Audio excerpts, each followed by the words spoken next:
Present आरो future बेखौ लानानै बे सानथालि रागाम जि मोनसे बड'लेण्डनि कालचार एबा समाजनितिखौ लानानै बेवहाय प्रग्राम खुंनाय जादों। दा बेनिनो मोनसे हाबाफारि बे हाबाफारिखौ सामलायनाय हाबाफारिनि सामलायगिरि आरो बेवहाय जों जोंनिनो बाहागो लानो हानाय डक्टर अनिल बर' सार, जोंनि बर' फिल्मनि माखासे प्रडिउसार डाइरेक्टर आरो एक्टर नोंथांमोन। दा बे समाव बयनोबो आङो गोसो गोरबोनि अननायखौ बावहरनाय जाबाय। सावरायनाया जोबोद गोनांथार आरो बेबायदि सावरायनाया गेजेर गेजेर जाबाय थायोब्लासो जोंनियाव मोजां पलिसिफ्रा फैगोन आरो बे मोजां पलिसिफोरखौ लाबोनो थाखाय गुबुन गुबुन फिल्डनि माखासे एक्सपार्ट मानसिफ्रा सम सम ज' जानानै बे इस्युसफोरखौ सावरायनांगोन। दिनै बे हाबाफारियाव आंखौबो बाहागो लानो सुजुग होनायनि थाखाय आङो बिथांमोनखौ साबायखर बावदों, जोंनि अर्गानाइजार्सफोरखौ। आङो गोलाव बाथ्रा बुंनो सानाखै। टेकनिकेल खोथाखौ आङो बुंनो रोंनाय नङा, मानोना आङो बे बिसयाव खोब सिङाव हाबनानै खामानि मावबोफेराखै। बाहेरनिफ्राय सासे बर' मानसि हिसाबै आङो जेखौ फिल खालामो आं बेखौसो शेयार खालामनो सानदों। आङो एनि क्रिएटिभिटि सोरजिलु आखुखौ एबा सोरजिनायखौ आङो मोजां मोनो मानसि हिसाबै, आरो इनोभेशन गोदान गोदान मुवा बेसादफोर बरननायखौ आङो मोजां मोनो। गोदान गोदान आइडिया, गोदान गोदान थट बेखौ आं अरायबो मोजां मोनो। आङो सासे महरगिरि नङा, सासे खन्थाइगिरिबो नङा, पलिटिशियानबो नङा, जुदिअ पलिटिक्सआव आङो फैदों। मानसिखौ मोजां मोनग्रा सासे मानसिल' आरो क्रिएटिभिटि, नलेज, इनोभेशन आरो पिसखौ मोजां मोनग्रा सासे मानसि। दा बेखिनिखौ खालामनो थाखाय जिखिनि हाबा मावनांगौ बेखौ मावनो थाखाय आं जेब्लायबो रेडि। फिल्मनि खोथा रायलायनाय लोगो लोगो फार्स्ट होनना बुङोब्ला जोंनि हारिनि सोमावसारनायाव, जांख्रिखांनायाव फिल्मा एसे रल दङ, बिहोमा दङ। बे जाबाय आलायारन। आलायारन सिनेमाया जोंखौ सोमावसारनो खोन्थायाखै, रेभलिउसन खालामनो खोन्थायाखै, नाथाय सिनेमा मोनसेयानो हारिखौ खौसे खालामदों।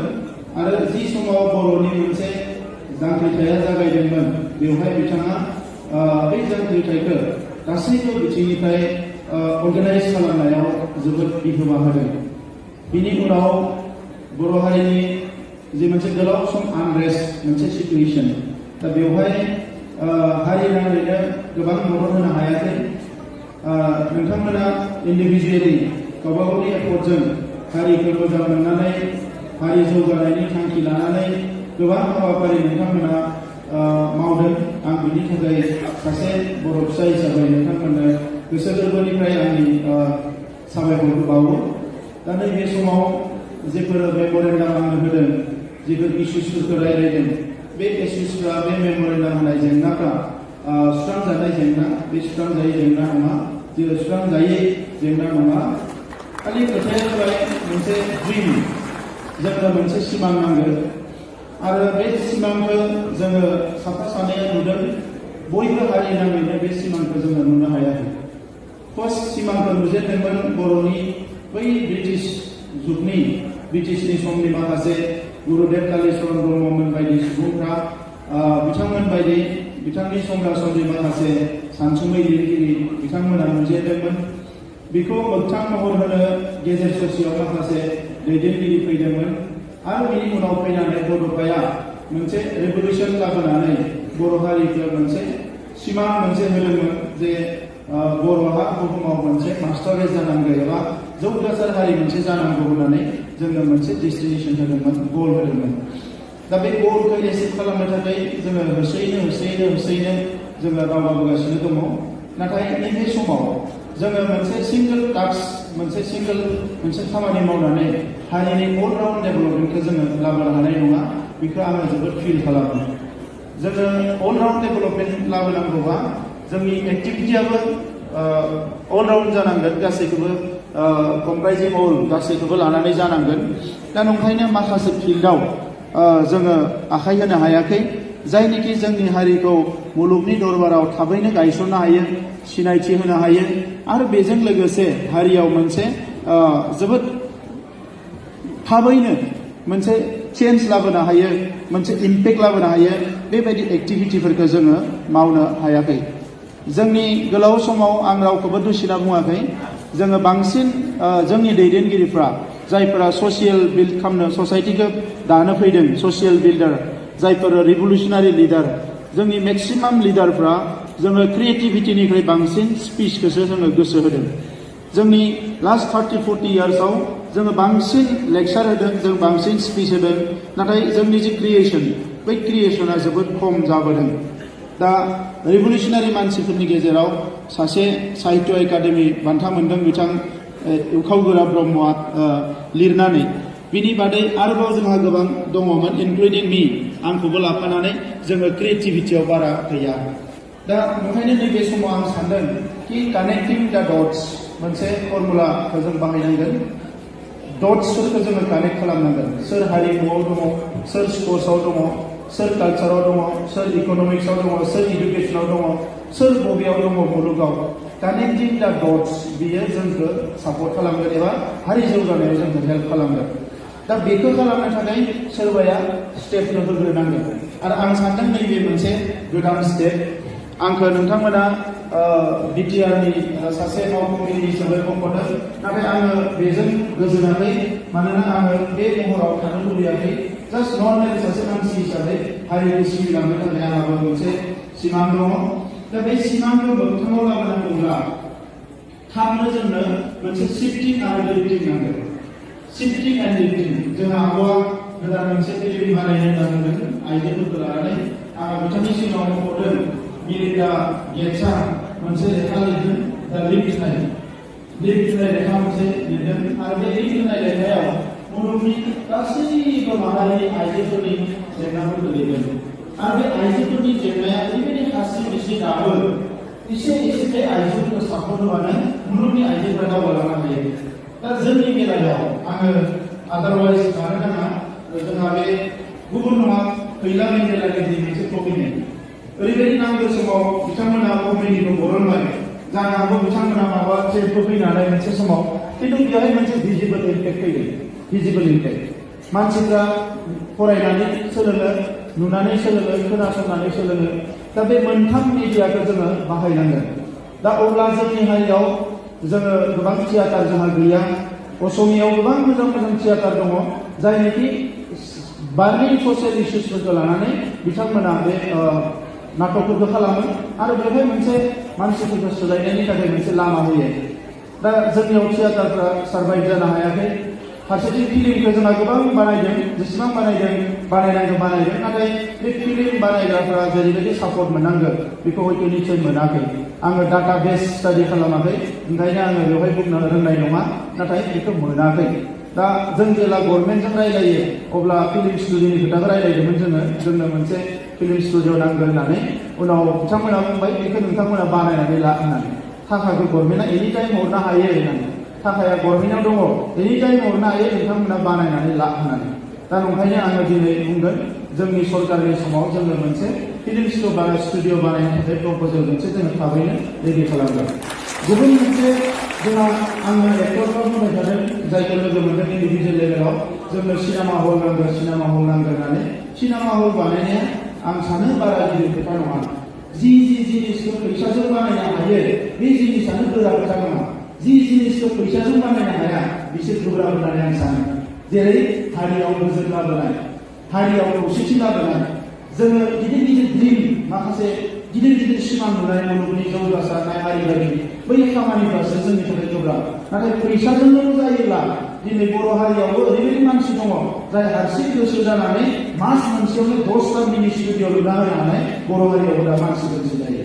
खालि खोथाया जाबाय मा, बै पार्टिकुलार मानसिया बेनि थाखाय मटिभेटेड नङा।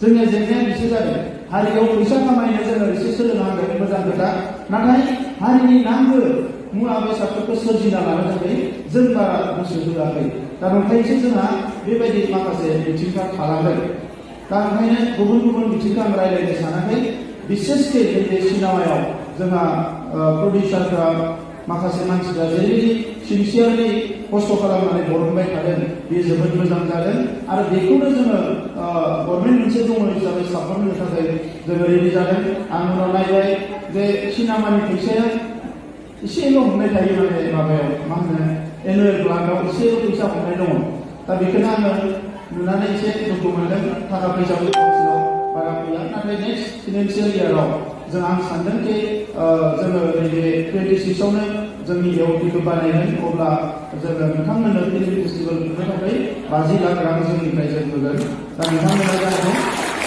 बांसिनखौ नोंथांमोना मोबिलाइज खालामनांगोन नाथाय जोंनिफ्राय 50 लाख रां होगोन आरो 10टा साब डिभिजनाव 10टा सिनेमा हल लुनाय बेखौ जोङो प्रजेक्टखौ जों लागोन आरो बेनि अनगायै जि टेलिभिजननि खोथा बुंदों बायदिसिना फेल'शिपनि खोथा बुंदों बेखौ नोंथांमोना आफादानो प्रप'जेल बानाय कि एक्सप'जार नांगौ माखासे मानसिफोरनो बाहेराव जोंहा एक्सप'जार थांनो नांगोन बा बिथांमोनखौ लाबोनांगोन आं बेखौल' सानो कि हारिया जि थासारियावनो थाया मानो जोंनि माखासे खामानिया थाद'नो मोना आङो आलादा रायजोनि सोमावसारनायाव इण्डियानि गोबां जायगायाव एसे थांदोंमोन आं लोगो जालायनानै सिनायथि जालायना बर'आव रायलायदों आरो बिथाङा बुंदों जे गोदान सरकार फैदोंमोन बै समाव देवेन्द्र फडणवीसनि बिजेपि सरकार आरो बिथाङा बुंदों जे देवेन्द्र फडणवीस आंनि लोगो आं बेखौ सापर्ट खालामबाय थादों होननानै आं सानदों जे नोंथाङा सोर बिथाङा बुंदों आं बिबिसिनि जार्नालिस्ट खिन्थु सासे माराठी मानसि हिसाबै बिथाङा माराठा माने महाराष्ट्र जौगानायखौ बिथाङा लुबैयो आरो बिथाङा बुंदों मोनबा प्रायोरिटी एरिया